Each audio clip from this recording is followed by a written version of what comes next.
In honor of it recently being the 4th of July, which was yesterday, I've got a new firearm.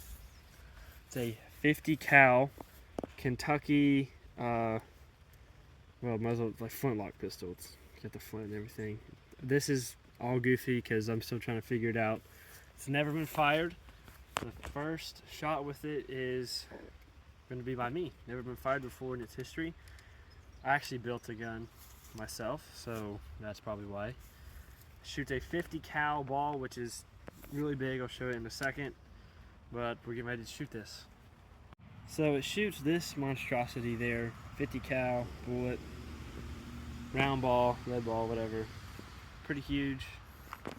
I'm not sure how much powder loaded up with, but we'll load it up with enough.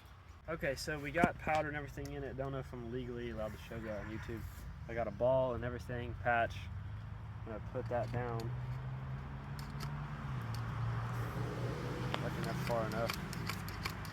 As far as it will go, so it's far enough.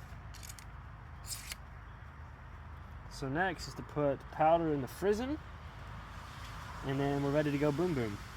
We are completely loaded up. Powder, ball, wad. Powder's here in the frizzen. Only thing we got left, cock it back and fire. Oh, we're right there. All right. I think this is the proper way. Hold it up and